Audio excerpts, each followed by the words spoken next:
बंधु, यदि चाहते हैं कि हमारे घर में उत्पन्न संतान उसका भविष्य मंगलमय हो तो हमारी 2-3 बातें सुनिएगा। बालक का जब जन्म हो, आपकी गोद में बालक जैसे आवे, सबसे पहले उसके कान में भगवान नाम कहिए, ठाकुर जी का कोई नाम उच्चारण करो। और यदि कोई आपको 12 अक्षर मंत्र आता है, महामंत्र आता है, कोई ऐसा सुंदर मंत्र आता है, तो वो मंत्र पहले उसको सुनाओ। सबसे पहला काम, जन्म लेते ही उसके कान में ठाकुर जी का शब्द सुनाओ।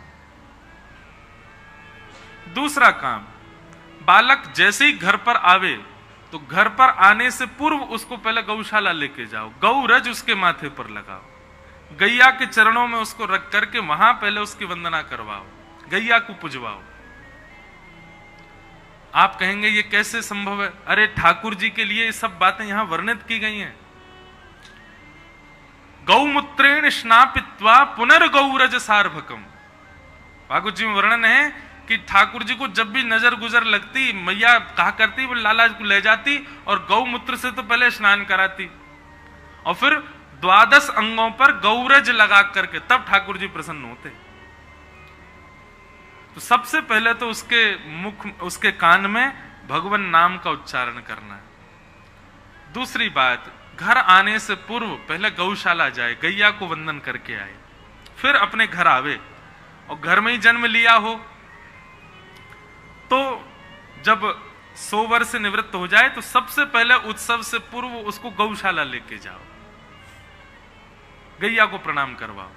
और तीसरा काम, बालक जब घर पधारे, उसका प्रथम उत्सव कोई भी हो, उसमें अधिक से अधिक ब्राह्मण और अधिक से अधिक वैदिक संत वैष्णवों को आमंत्रित करो, उन सबसे उसको आशीर्वाद दिलवाओ। रिश्तेदार, नातेदार, अड़ोसी पड़ोसी, इन लोगों के लिए तो सबसे लास्ट वाला दिन रखा करो, ये बाद में देंगे सब आशीर्वाद। उससे पहले तो संत वैष्णव, ब्राह्मण, भक्त, इनसे आशीर्वाद दिलवाओ उस बालक को। और नामकरण की जब बात आवे तो किसी विद्वान से ही या फिर किसी संत से ही उसका नामकरण करवाओ। भगवत संबंधी नामकरण होना चाहिए, भगवत नाम से संबंधी उसका नाम होना चाहिए। ये कुछ नियम है, इनका पालन होना चाहिए। और यदि संभव हो सके आपके घर में ठाकुर जी विराजते हैं तो बालक जैसे ही 100 वर्ष निवृत्त हो, पवित्रता आवे घर में, तो बालक के उत्सव के रूप में ठाकुर जी का मधुर उत्सव करो। और ज्यादा से ज्यादा वैष्णवों को प्रसादी आदि पवा करके सबको एक बधाई उत्सव जैसा करो, सुंदर। इसका प्रभाव पड़ेगा, इतने सारे वैष्णव ब्राह्मण प्रेम भर के उस बालक को देखेंगे, निश्चित है उसमें भक्ति गुण आएगा।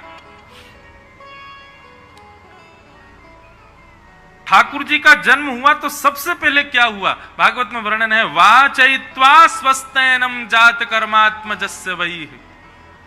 ठाकुर जी का जात कर्म संस्कार होते ही सबसे पहले स्वस्ति वाचन हुआ। ब्राह्मणों ने आकर के वेद ध्वनि से पूरे आभा मंडल, वायु मंडल और उस स्थान को पवित्र किया, स्वस्ति वाचन हुआ।